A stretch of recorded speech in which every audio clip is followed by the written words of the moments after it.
Hi friends, direct topic వెళ్ళిపోదామండి. బీజీఏ సమాసాల గురించి మనకి మ్యాథ్స్లో ఫండమెంటల్ బేసిక్స్ అని కానివ్వండి, ఇది ఎగ్జాంపుల్ సమ్స్తో కూడా మీకు ఎక్స్ప్లెయిన్ చేస్తాను. చూడండి, ఇక్కడ చూడండి, బీజీఏ సమాసాలు అనే టాపిక్ వచ్చేసరికి మనకి ఇందులో ఉన్నటువంటి ప్రధానంగా ఏంటంటే వివిధ చరరాశులు మరియు స్థిర రాశులతో కలిగినటువంటి సమాసాలే ఈ బీజీఏ సమాసాలు. అయితే ఇందులో చూడండి, చరరాశులు అంటే ఏమిటి, అలాగే స్థిర రాశులు అంటే ఏంటో చిన్న తెలుసుకుందాం ఫ్రెండ్స్. అయితే ఇక్కడ చూడండి, చరరాశులకి స్థిర రాశులకి ఏంటంటే తేడా మనం చిన్నగా అంటే నాన్ మ్యాథ్స్ స్టూడెంట్స్ వాళ్ళకి ఎక్స్ప్లెయిన్ చేస్తున్నాం ఫ్రెండ్స్. ఇక్కడ చూడండి, ఇక్కడ X Y Z L P Q R అంటే ఆ నెంబర్ ఏదైనా సరే చూడండి, ఎక్స్ కనుక్కోనండి, లేదంటే వై కనుక్కోండి, లేదంటే పి కనుక్కోండి, అలాగే ఆ లెటర్ తాలూకా విలువ కనుక్కోండి అని మనం చాలా సందర్భాల్లో చూస్తూ ఉన్నాం. అయితే ఆ లెటర్ విలువ ఎంతో మనకు తెలియదు అండి. అంటే ఎగ్జాంపుల్ చూడండి, ఇక్కడ స్థిర రాశులు చూసుకున్నట్లయితే ఇక్కడ 2 కానివ్వండి, 3 కానివ్వండి, 4 కానివ్వండి, ఏదైనా నెంబర్స్ అంటే ఇక్కడ చూడండి, ఇక్కడ ఇచ్చినటువంటి ఈ సమీకరణం తీసుకున్నట్లయితే ఇందులో ఎక్స్ అనేది చరరాశులు అవుతుంది, అలాగే మిగిలినవి 3 కానీ 5 కానీ స్థిర రాశులు అవుతుంది. అయితే ఇక్కడ స్థిర రాశులను ఎందుకన్నా అంటే చూడండి, ఖచ్చితంగా మనం ఆ నెంబర్ని ఖచ్చితంగా ఒక్కంచమని చెప్తున్నాం. అంటే ఇక్కడ చూడండి, ఇక్కడ 3 కానీ 5 కానీ అంటే ఆ నెంబర్లు అక్కడతో స్థిరత్వంగా ఆగిపోయిందండి. అంటే 3 అనే నెంబర్ తీసుకున్నాం అనుకోండి, 3 అని ఖచ్చితంగా స్థిరత్వంగా మనం చెప్పగలుగుతున్నాము. అక్కడ 9 అనుకోండి, 9 నెంబర్ అంటే 9 నెంబర్ స్థిరత్వంగా మనం చెప్పగలుగుతున్నాం. అదే ఇక్కడ ఎగ్జాంపుల్ చూడండి, ఎక్స్ అంటే అది ఎక్స్ విలువ మనం కనుక్కున్న తర్వాత 3 రావచ్చు, 4 రావచ్చు, 5 రావచ్చు, ఎంతైనా రావచ్చు, అనంతం రావచ్చు. అంటే మనం స్థిరత్వంగా నెంబర్ అనేది చెప్పలేము. కాబట్టి ఇక్కడ ఇచ్చినటువంటి ఈ లెటర్స్ ఏవైనా సరే అక్కడ చాలా మందికి ఇది ఎందుకు ఎక్స్ప్లెయిన్ చేస్తానంటే, ఎక్స్ అంటే ఎక్స్ అయితే ఇక్కడ చూడండి, ఈ సమీకరణంలో ఎక్స్ అయితేనే చరరాశి అవుతుంది, మిగిలి ఇంకేవి చరరాశులు అవ్వమో అనే డౌట్ వస్తుంది అనే ఉద్దేశంతో చెప్తున్నాను. అంటే నెంబర్స్ అన్ని కూడా ఖచ్చితంగా స్థిరత్వంగా అక్కడతో ఆగిపోయింది. అంటే 5 నెంబర్ అంటే 5 రూపాయలు అనుకోండి, 5 రూపాయలు అక్కడతో ఆగిపోయింది అంతే. ఖచ్చితంగా మనం స్థిరత్వంగా చెప్పగలుగుతున్నాం. అదే ఎక్స్ అనేది చెప్పామనుకోండి, ఎక్స్ బదులు ఎంత వస్తుందో మనకు తెలియదు, కనుక్కున్న తర్వాత ఎంత వస్తుందో మనకు తెలియదు. అంటే అందుకని ఇది చరరాశి అయ్యింది, ఇది స్థిర రాశి అనేది ఎందుకైందంటే ఖచ్చితంగా మనం నెంబర్స్ రూపంలో చెప్పగలుగుతున్నాం. కాబట్టి నెంబర్స్ అన్ని కూడా స్థిర రాశులు, అలాగే లెటర్స్ లో ఉన్నాయన్నీ కూడా చరరాశులు. అంటే ఇక్కడ ఎక్స్ కానివ్వండి, వై కానివ్వండి, ఏదైనా అంటే లెటర్స్ అంటే మనకి ఖచ్చితంగా మనం చెప్పలేము, ఎంత విలువ వస్తుందో మనం చెప్పలేము. కాబట్టి అది చరరాశులు, మనం ఖచ్చితంగా నెంబర్ చెప్తున్నాం కాబట్టి స్థిర రాశులు. ఓకే, అయితే ఇందులో చూడండి, ఇక్కడ 3x+5 దీంట్లో ఎక్స్ అనేది చరరాశు, అలాగే 3 మరియు 5 ఏంటంటే స్థిర రాశులు అవుతుంది. అయితే ఇక్కడ చూడండి, ఇందులో మనకి ఇచ్చినటువంటి సమీకరణంలో పరిమాణం ఎంత అని అడగడం జరుగుతుందండి. అంటే దీని పరిమాణం ఎంత చూడండి, ఇక్కడ పరిమాణం ఏంటంటే మనకి స్థిర రాశులతో ఎటువంటి సంబంధము లేదు. ఇచ్చినటువంటి సమీకరణంలో స్థిర రాశులతో ఎటువంటి సంబంధం లేదు. అయితే చరరాశులు ఏదైతే ఘాతం ఉందో ఆ ఘాతమే ఆ ఇచ్చినటువంటి సమీకరణంలో పరిమాణం విలువ అని అర్థమవుతుంది. ఎగ్జాంపుల్ చూడండి, ఇక్కడ 6x³ + 2y² - 2 అనుకుందామండి. ఈ సమీకరణంలో పరిమాణం ఎంత అంటే ఇచ్చినటువంటి సమీకరణంలో అత్యధికంగా ఏదైతే పవర్ కలిగి ఉంటుందో ఆ పవర్ విలువే పరిమాణం అవుతుంది. ఇక్కడ చూడండి, ఇక్కడ x³ ఎక్కువ, y² ఎక్కువ. అంటే ఇక్కడ క్యూబ్ ఎక్కువ కాబట్టి ఇక్కడ ఉన్నటువంటి చరరాశి సంఖ్య ఏంటండి, x తాలూకా పవర్, x తాలూకా ఘాతం అంటే ఇచ్చినటువంటి సమీకరణంలో ఘాతం హైయెస్ట్ గా ఏదైతే ఉందో అదే పరిమాణం అవుతుంది. అది గుర్తుపెట్టుకోండి. ఇక్కడ దీని యొక్క పరిమాణం ఎంత అండి, 3. అంటే ఈ సమీకరణం మొత్తం యొక్క పరిమాణం కూడా 3. ఎందుకంటే ఇక్కడ ఘాతం అనేది హైయెస్ట్ 3 ఉంది, ఇక్కడ ఘాతం 2 ఉంది. ఏది హైయెస్ట్ ఉంటే అదే పరిమాణంగా మనం ఆ సమీకరణానికి అనుకోవడం జరుగుతుంది. ఓకే ఫ్రెండ్స్, అర్థమైంది అనుకుంటాను. ఇక్కడ దీని యొక్క పరిమాణం ఏంటండి, ఎక్స్ అనే చరరాశి ఉంది. అంటే చరరాశుల్లో ఎన్ని చరరాశులు ఉంది, ఎక్స్ ఉంది, వై ఉంది, జెడ్ ఉంది, L, P, Q, R, alpha, beta, gamma, ఏదైనా సరే ఇచ్చినటువంటి సమీకరణంలో లెటర్స్ కి ఏదైతే పరిమాణం అంటే లెటర్స్ కి భూమి ఘాతం అంటే బేసు పవర్, అలాగే పవర్ ఏదైతే ఎక్కువ ఏది కలిగి ఉందో, ఎగ్జాంపుల్ చూడండి, x⁸8 plus y⁴6 minus z⁴3 plus p⁴12 ఉందండి. ఇందులో మనకి చూడండి, ఇక్కడ గుణకాలతో సంబంధం లేదు, అంటే స్థిర సంఖ్యలతో మన సంబంధం లేదు, ఇక్కడ చరరాశులతో మాత్రమే సంబంధం ఉంది. కాబట్టి ఇక్కడ చరరాశులు ఏదైతే ఘాతం ఎక్కువ ఉందో అదే ఆ ఇచ్చినటువంటి సమీకరణం మొత్తానికి పరిమాణ విలువ అవుతుంది. ఇక్కడ చూడండి, ఇక్కడ 8 ఉంది, అంటే ఘాతం భూమి మరియు ఘాతం. కాబట్టి ఇక్కడ ఘాతం 8 ఉంది, ఇక్కడ ఘాతం 6 ఉంది, ఘాతం 3 ఉంది, అలాగే ఘాతం 12 ఉంది. అంటే ఇందులో 12 హైయెస్ట్ కాబట్టి ఈ సమీకరణం మొత్తం పరిమాణం కూడా 12 అవుతుంది. ఓకే ఫ్రెండ్స్, అర్థమైందని అనుకుంటున్నాను. Next continue.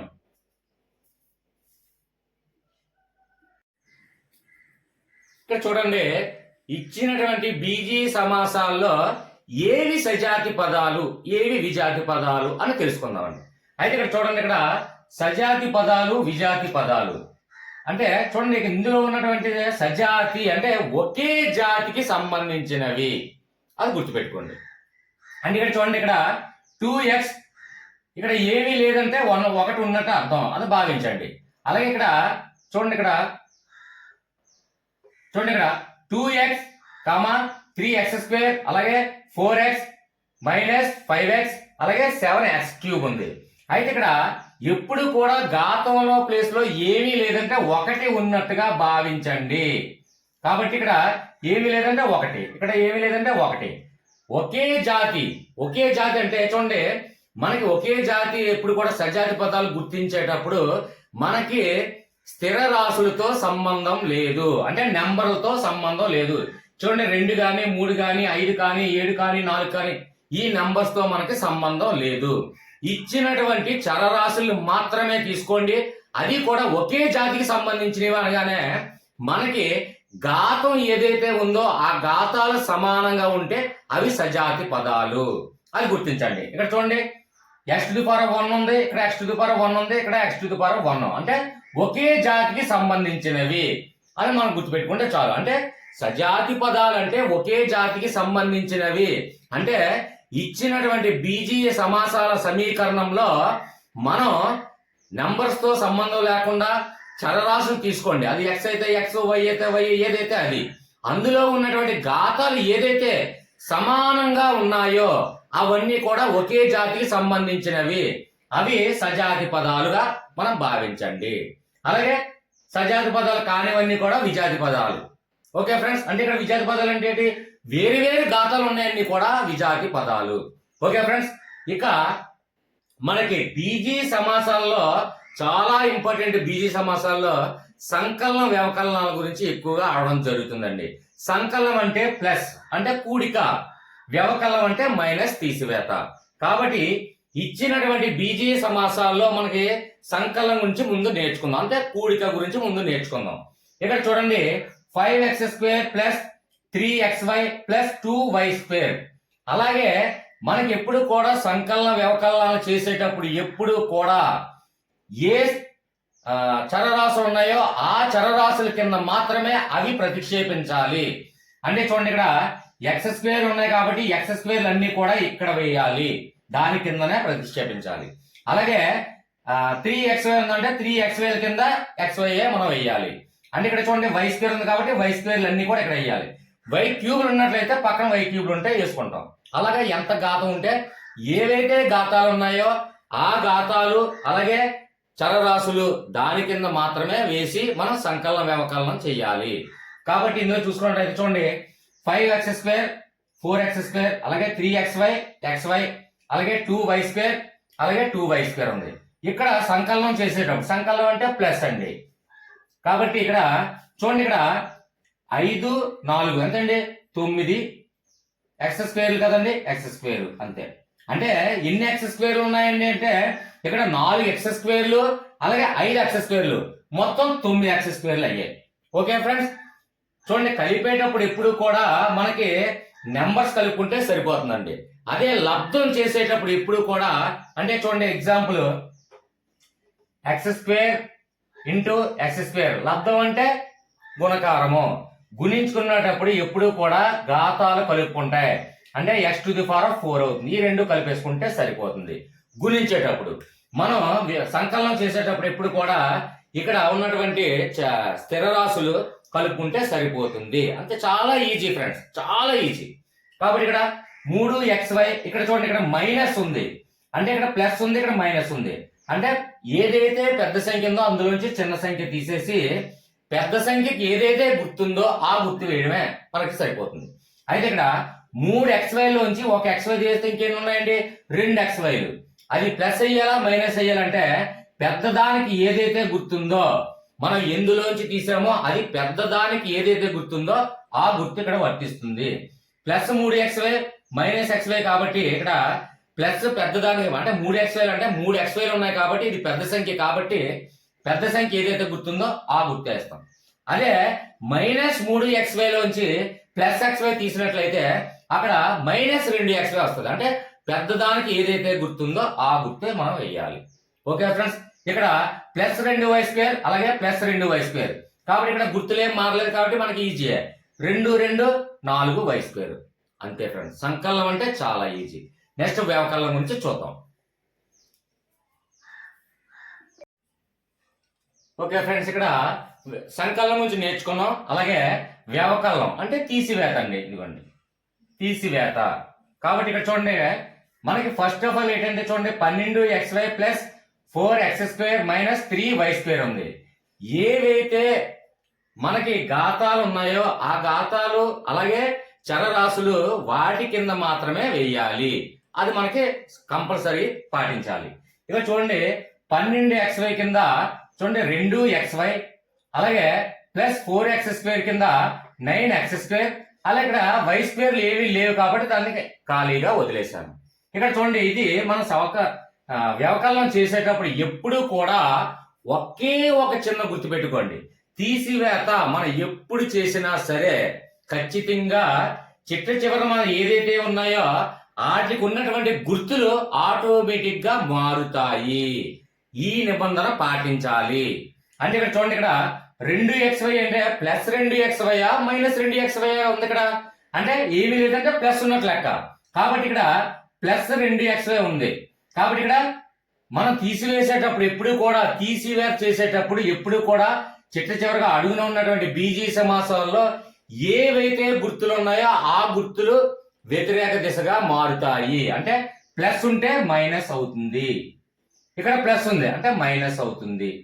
ఇది ఈ ప్లస్ కాస్త మైనస్ అయింది, ఈ ప్లస్ కాస్త మైనస్ అయింది. అది గుర్తు పెట్టుకోండి. మనకి వ్యవకలనం చేసేటప్పుడు తీసివేత చేసేటప్పుడు బీజీ సమీకరణంలో మనం ఏదైతే కింద ఉన్నాయో అవి ఆటోమేటిక్ గా ప్లస్ ఉంటే మైనస్ అవుతుంది, ఇక్కడ మైనస్ ఉంటే ప్లస్ అవుతుంది. అది గుర్తుపెట్టుకోండి. ఇక 12xy నుంచి మైనస్ ఇక్కడ ప్లస్ 2xy కాదండి, ఇంకా మైనస్ 2xy గా మారింది. కాబట్టి 12xy నుంచి మైనస్ 2xy తీస్తే 10xy. అంతే కదండి, చాలా సింపుల్. ఇక్కడ పెద్దదానికి ఏదైతే గుర్తుందో ఆ గుర్తు వేయాలి. పెద్దది 12xy కాబట్టి ఇది ప్లస్ కాబట్టి ప్లస్ 10xy. ఇక్కడ ప్లస్ 4x² అలాగే మైనస్ 9x². ఇక్కడ ఈ ప్లస్ కాస్త మైనస్ అయింది కాబట్టి మైనస్ 9x². పెద్ద దాంట్లోంచి చిన్న తీసేసిన తర్వాత పెద్దదానికి ఏదైతే గుర్తుందో ఆ గుర్తు వేయాలి. అంటే ఇక్కడ మైనస్ 9x² లోంచి ప్లస్ 4x తీస్తే 5x² అండి. అయితే ఇది ప్లస్ అయ్యాలా మైనస్ అయ్యాలంటే పెద్దదానికి ఏదైతే గుర్తుందో అంటే మైనస్ 9x² కాబట్టి ఇది పెద్ద సంఖ్య కాబట్టి పెద్ద సంఖ్యకు ఉన్నటువంటి గుర్తు ఏంటండి మైనస్. ప్లస్ కాస్త మైనస్ అయ్యింది కాబట్టి ఇక్కడ మైనస్ 9x² కాబట్టి అది పెద్ద సంఖ్య కాబట్టి మైనస్ x², మైనస్ 5x². ఇక y ఏమీ లేదు కాబట్టి y యాజ్ ఇట్ ఈజ్ గా రాసేయడమే. ఇక్కడ చూడండి మైనస్ ఉంది అలాగే 3y² ఉంది. అంతే, చాలా సింపుల్ అండి. ఓకే ఫ్రెండ్స్, అర్థమైందని భావిస్తున్నాను. సంకలనం అంటే ఒక్కొక్క ఎగ్జాంపుల్ చెప్పండి అని చెప్తున్నారు కాబట్టి ఒక్కొక్క ఎగ్జాంపుల్ కొన్ని ఎగ్జాంపుల్ మనం చేసుకుంటే బీజీ సమాసాల్లో ఎగ్జాంపుల్ తో సహా చెప్తూ వెళ్తున్నాం ఫ్రెండ్స్. అయితే ఇక్కడ ఇది మీకు తీసివేయడం అంటే వ్యవకలనం గురించి మనం తెలుసుకున్నాము. ఇక్కడ లబ్ధం కానీ లేదా ఇంటూ అన్నా ఒకటే, అలాగే లబ్ధం అన్నా ఒకటే. కాబట్టి మల్టిప్లికేషన్ చేసేటప్పుడు ఏ విధంగా మల్టిప్లికేషన్ చేయాలి ఇది చూద్దాం. Next X into 3y is equal to ఏమైందంటే, మనం మల్టిప్లికేషన్ చేసేటప్పుడు ఏదైతే నెంబర్స్ ఉన్నాయో ఆ నెంబర్స్ మల్టిప్లికేషన్ చేయాలి. అలాగే ఇచ్చినటువంటి చరరాశులు ఏవైతే ఉన్నాయో చరరాశులు ఎన్ని ఉన్నాయో అన్ని కలిపేసి పెట్టేయండి అంతే. అంటే కలిపేయండి, కూడేసి అక్కడ ప్రతిక్షేపించండి చాలు. చూడండి ఇక్కడ 3 ఉంది, ఇక్కడ ఏముంది ఏమీ లేదు అంటే 1 ఉన్నట్టు. 3 1ల 3. ఇక మిగిలిన ఏంటన్నా ఎక్స్ వై ఉంది కాబట్టి ఎక్స్ వై చేస్తాను, అదే మల్టిప్లికేషన్ అంతే. ఓకే ఫ్రెండ్స్, ఇంకొక ఎగ్జాంపుల్ చూడండి. 5x ఇంటూ 3y ఉంది. అయితే ఇక్కడ ఇచ్చినటువంటి నెంబర్లో మల్టిప్లై చేయండి. 5 3 15. ఇక్కడ ఎక్స్ వై మిగిలింది కాబట్టి ఎక్స్ వై వేసేయండి అంతే. నెక్స్ట్ ఇంకొక ఎగ్జాంపుల్ చూడండి. 5x ఇంటూ 4x² ఉంది. ఇక్కడ చూడండి 5 4 అంటే 5 4 20. ఇక్కడ ఎన్ని ఎక్స్లు ఉన్నాయి మొత్తం అన్ని కలిపేయండి. మల్టిప్లికేషన్ చేసేటప్పుడు ఒకే ఎక్స్లు కానీ ఒకే వైలు కానీ, అంటే భూములు ఏదైతే సమానంగా ఉన్నాయో, అంటే ఎక్స్ అయితే X X X X, Y అయితే వై వై వై, అంటే భూములన్నీ కూడా ఎన్ని భూములు ఉన్నాయో ఒక భూమి తీసుకొని అన్ని కలిపేస్తామనే నిబంధన మనకు తెలుసు. కాబట్టి ఇక్కడ చూడండి ఎక్స్ ఉంది, x² ఉంది, మొత్తం కలిపండి. ఇక్కడ ఎన్ని ఎక్స్లు ఉన్నాయి? 2 ఎక్స్లు ఉన్నాయి. ఇక్కడ ఎక్స్లు ఎన్ని ఉన్నాయి? 1 ఎక్స్ ఉంది, అంటే 3 ఎక్స్లు, అంటే x³. ఓకే ఫ్రెండ్స్, అంటే 5 4 20.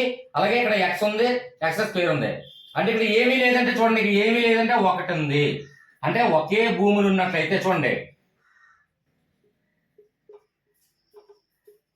ఒకే భూమి అంటే ఇక్కడ ఎక్స్ ఇక్కడ ఎక్స్ ఉంది, అంటే ఘాతాలు కలుపుకుంటాయని నిబంధన ఆల్రెడీ మనం తెలుసుకున్నాం కాబట్టి చెప్తున్నాను. అంటే x⁴ 1 + 2 అంటే x³ ఇంకొక ఎగ్జాంపుల్ చూడండి. ఇక్కడ x² into x⁴ 6 into x⁴2 x² into x³ ఉంది. ఒకే భూమి ఉన్న చూడండి, ఎక్స్ ఎక్స్ ఎక్స్ ఎక్స్ ఒకే భూమి ఉన్నప్పుడు ఘాతాలు ఆటోమేటిక్ గా, అది కూడా భూములు గుణించుకుంటున్నప్పుడు ఘాతాలు కలుపుకుంటాయి. అంటే ఒక ఎక్స్ తీసుకోండి, ఎన్ని ఎక్స్లు ఉన్నా ఒకే ఎక్స్ తీసుకోండి. ఇక్కడ చూడండి 2 + 6 + 2 + 3 అంతే. అంటే ఎంత అయింది? x⁴ 8 10 13 x⁴ 13. ఇదే విధంగా మనకి గుణించుకున్నప్పుడు కూడా ఘాతాలు ఒకే భూములు ఉన్నట్లయితే కలుపుకుంటాయి. కాబట్టి 5 4 20. ఇక్కడ ఎన్ని ఎక్స్లు ఉన్నాయి? 1 ఎక్స్ ఉంది, ఇక్కడ 2 ఎక్స్లు ఉన్నాయి కాబట్టి x³ అంతే ఫ్రెండ్స్. అర్థమైందేనా భావిస్తున్నాను.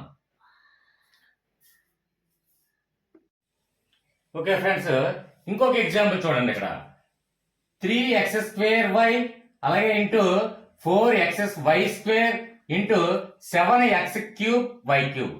ఇంత క్లిష్టంగా ఉండేటి కష్టంగా అనిపిస్తుందండి? చాలా ఈజీ చూడండి. ఇక్కడ ఫస్ట్ ఏదైతే స్థిర రాశులు ఉన్నాయో అంటే నంబర్స్ ఉన్నాయో 3 × 4 3 4 12. 12 ఏళ్ళు ఎంతండి? చూడండి 12 ఏళ్ళు 84 అంటే 84 వేసేయండి. అంటే 3 4 12 12 ఏళ్ళు 84 వేసాను. ఇక మనకి చరరాశులు గుణించేటప్పుడు ఎప్పుడు కూడా ఎన్నైతే ఉన్నాయో అవన్నీ కలిపేసి ఒక దగ్గర వేసేయడమేనండి. చాలా సింపుల్. చూడండి ఇక్కడ చూడండి x² ఉంది. అంటే ఇక్కడ ఎన్ని ఉన్నాయండి? ఎక్స్లు 2 ఎక్స్లు ఉన్నాయి. ఇంక ఇక్కడ ఎన్ని ఉన్నాయి? ఇక్కడ 1 ఎక్స్ ఉంది, అంటే మొత్తం ఎన్ని అయ్యాయి? 3 ఎక్స్లు అయ్యాయి. ఇక్కడ ఎన్ని ఉన్నాయి? ఎక్స్లు 3 ఎక్స్లు ఉన్నాయి, అంటే 3 3 6 ఎక్స్లు ఉన్నాయి మొత్తం, అంటే x⁴ 6. ఓకే, ఇక్కడ వైలు ఎన్ని ఉన్నాయండి? 1 వై ఉంది. ఇక్కడ ఎన్ని ఉన్నాయి? 2 వైలు ఉన్నాయి. ఇక్కడ ఎన్ని ఉన్నాయి? 3 వైలు ఉన్నాయి. మొత్తం ఎన్ని వైలు అండి? 6 వైలు. అంతే, అయిపోయిందండి. చాలా ఈజీ అండి. అర్థమైందా ఫ్రెండ్స్? నెక్స్ట్ వన్ ఇక్కడ చూడండి. ఎక్స్ బ్రాకెట్ 2x² - 7x + 3 ఉంది. బ్రాకెట్ అన్నా, ఇంటూ అన్నా, డాట్ అన్నా, లబ్ధం అన్నా, ఎంటీగా ఉన్నా అది అన్ని కూడా గుణకారం, మల్టిప్లికేషన్ అని అర్థం. అంటే చూడండి, బ్రాకెట్ లో ఉన్న వాటిని ఈ సంఖ్యతో గుణించాలి. ఇక్కడ చూడండి, ఇక్కడ గుణిస్తే x × 2x² గుణించడం అంటే ఏముందండి? ఏమీ లేదండి. ఇక్కడ ఎన్ని ఎక్స్లు ఉన్నాయి? 1 ఎక్స్ ఉంది. ఇక్కడ ఎన్ని ఎక్స్లు ఉన్నాయి? 2 ఎక్స్లు ఉన్నాయి, అంటే 2. మొత్తం ఎన్ని ఎక్స్లు ఉన్నాయంటే 3, కాబట్టి x³ అంతే. చాలా సింపుల్.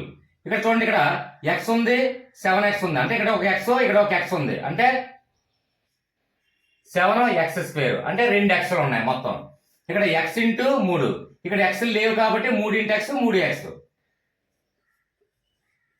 అంతేనండి, మల్టిప్లికేషన్ చాలా ఈజీ. ఓకే ఫ్రెండ్స్, ఇక్కడ ఇంకొక ఎగ్జాంపుల్ చూడండి.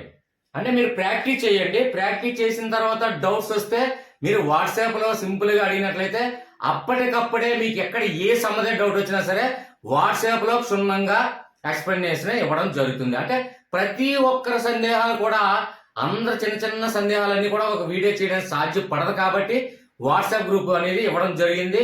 వాట్సాప్ గ్రూప్ లో మీకు వచ్చిన సందేహాలు ఏ సబ్జెక్ట్ అవని, ఏ మ్యాథ్స్ అవని, ఏ టాపిక్ అనవండి, మీకు చిన్న సందేహం వచ్చినంటే ప్రిపేర్ అవుతూ అక్కడ ప్రాక్టీస్ చేస్తూ ఆ సందేహాన్ని వాట్సాప్ లో వివరించినట్లయితే వెంటనే ఎక్స్ప్లెనేషన్ ఇవ్వడం జరుగుతుంది. చూడండి, ఇక్కడ ఇచ్చినటువంటి ఈ బీజీ సమాసం, ఇచ్చినటువంటి ఈ బీజీ సమాసాల్లో తీసివేయండి అన్నాడు. మనకి ఇక్కడ కంప్లీట్ గా లేదు కాబట్టి ఇక్కడ మల్టిప్లికేషన్ ముందు చేయాలి. చేసిన తర్వాత ఈ వచ్చిన సమీకరణాల్లో ఈ సమీకరణం తీసివేస్తే అది సరిపోతుంది. కాబట్టి ఇక్కడ చూడండి, 3x ఇంటూ ఎక్స్ అంటే 3 వేసానే.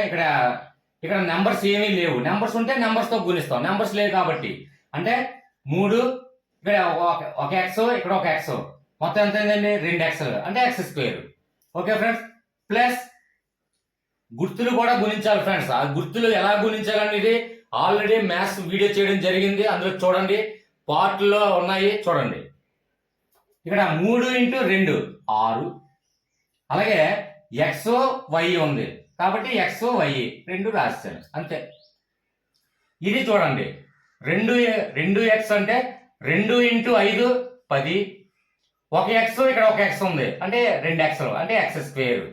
అలాగే ఇక్కడ ఏమీ లేకపోతే గుర్తు ప్లస్ ఉన్నట్టు, ప్లస్ ఇంటూ మైనస్ మైనస్, గుర్తులు ఎలా గుణించాలనేది సింపుల్ గా చెప్పాను, ఆ వీడియో చూడండి. అయితే ఇక్కడ 2x ఇంటూ వై xy. ఇప్పుడు ఈ సమీకరణంలోంచి ఈ సమీకరణం తీసివేయండి. అంటే చూడండి, 10x², x² ఎక్కడ ఉన్నాయో దాని కింద వెయ్యాలి. చూడండి, 10x², అలాగే ఇక్కడ xy ఎక్కడ ఉన్నాయో అక్కడే వేయాలి. కాబట్టి -2xy. మనకు ఒక గుర్తు చూడండి, ఇందులో నుంచి తీసివేయండి అన్నారు. తీసివేసేటప్పుడు ఎప్పుడు కూడా చిట్ట చివరన ఉన్నటువంటి అన్ని కూడా గుర్తులో మారుతాయి. ఆ నిబంధన ఇక్కడ ఏముందండి? ఏమీ లేదంటే ప్లస్ ఉన్నట్లు లెక్క. అంటే ఏమైందండి? ఇక్కడ మైనస్ గా మారింది. ఇక్కడ మైనస్ ఉంది కాబట్టి ప్లస్ గా మారింది. ఓకే ఫ్రెండ్స్, ఇక్కడ చూడండి, -10x² నుంచి 3x² తీసేస్తే 7x². అంటే పెద్దదానికి ఏ గుర్తుందండి? ఇది, కాబట్టి మైనస్ వేయాలి పెద్దది కాబట్టి. అలాగే ఇక్కడ 6xy నుంచి -2xy తీసేలా కలపాలండి. అంటే అక్కడ ఆటోమేటిక్ గా గుర్తు మారింది కాబట్టి, ప్లస్ అయింది కాబట్టి, ప్లస్ ప్లస్ ఉంది కాబట్టి కలిపితే సరిపోతుంది.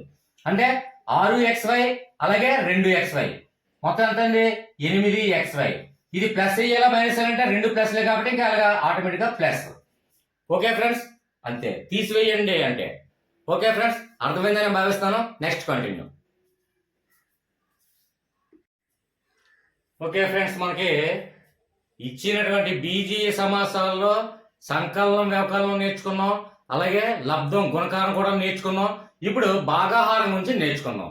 అయితే ఇక్కడ చూడండి, 4x² - 1, అలాగే డివిజన్, అలాగే 2x - 1. అయితే ఈ సమీకరణంలో భాగాహారం ఏ విధంగా చేయాలంటే చూడండి, ఇక్కడ 4x² - 1 భాగాహారం అంటే ఏంటంటే బై ఇక్కడ 2x - 1, అంటే ఈ 2x - 1 కాస్త బై వేసి కిందన హారం ప్లేస్ లో పెట్టడం జరిగింది. అయితే ఇక్కడ 4x² - 1 అలాగే by 2x - 1 is equal to, ఇక్కడ 4x² ని మనం ఏ విధంగా రాసుకోవచ్చు అంటే చూడండి, ఇక్కడ 2x² - 1² గా రాశాను. ఏ విధంగా ఎందుకు అలా రాశానంటే 2 అంటే చూడండి, ఇక్కడ స్క్వేర్ ఎందుకు వేశానంటే ఈ స్క్వేర్ అనేది దీనికి వర్తిస్తుంది, దీనికి వర్తిస్తుంది. అంటే 4x² కాస్త 2, అంటే ఇక్కడ చూడండి, ఇక్కడ మీకు సింపుల్ గా ఇగో బ్రాకెట్. ఓకే ఫ్రెండ్స్, అంటే బ్రాకెట్ లో ఉన్నటువంటి స్క్వేర్ ఎప్పుడు కూడా బ్రాకెట్ మీద ఉంది అంటే బ్రాకెట్ లో ఉన్నటువంటి సంఖ్యలు అన్నిటికీ కూడా ఆ స్క్వేర్ అనేది వర్తిస్తుంది అని మనకు తెలుసు.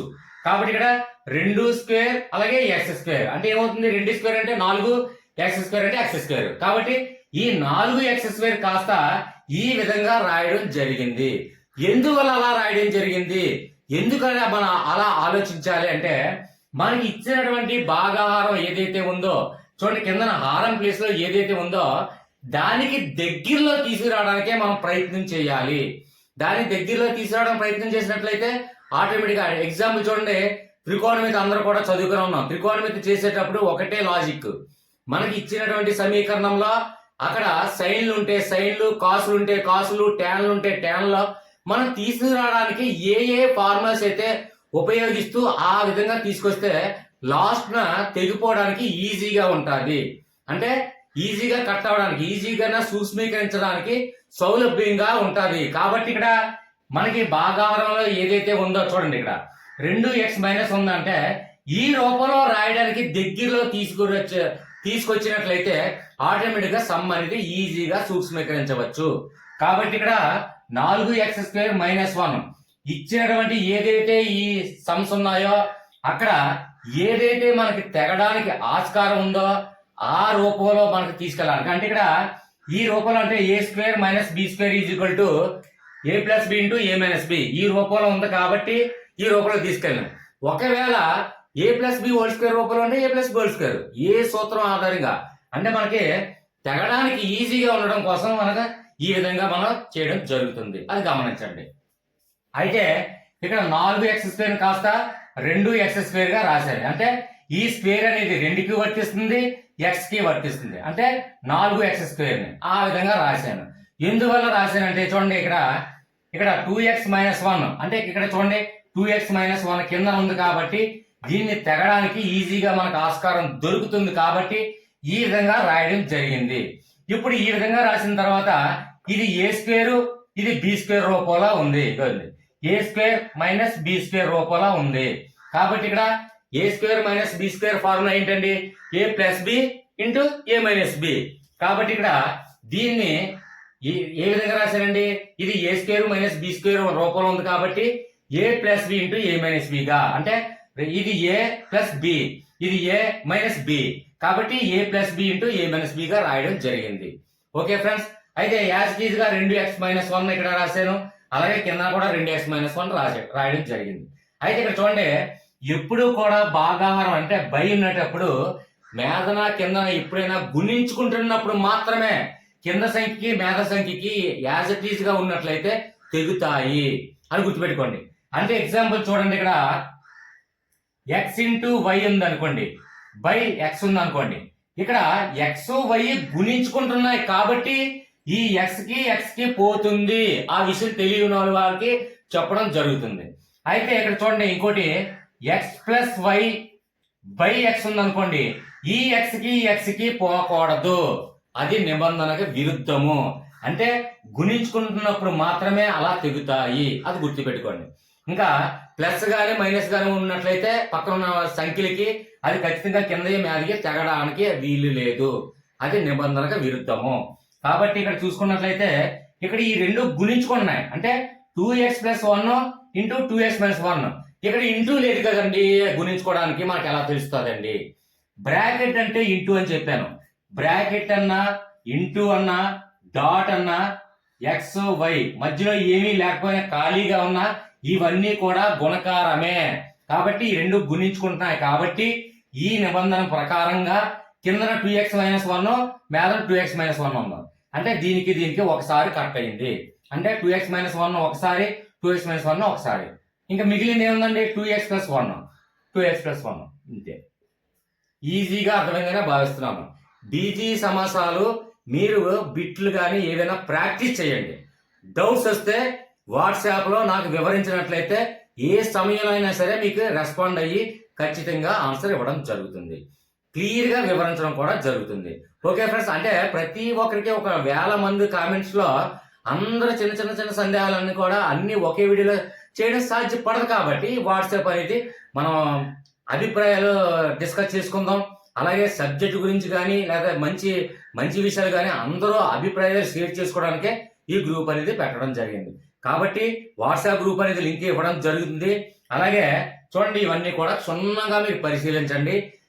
పరిశీలించిన తర్వాత డౌట్స్ వస్తే నన్ను అడగండి. ఓకే ఫ్రెండ్స్, ఈ వీడియోని మీకు అర్థమైందని అనుకుంటున్నాను. అలాగే మ్యాథ్స్ పార్ట్స్ అన్ని కూడా ప్లేలిస్ట్ లో ఉన్నాయి. దయచేసి ఒకే ఒక మనవి ఫ్రెండ్స్, ఎవరికి ఏ సబ్జెక్ట్ కావాలన్నా ముందు ఛానల్ నేమ్ హవిషా సోనిసా టైప్ చేయండి, స్పేస్ ఇవ్వండి.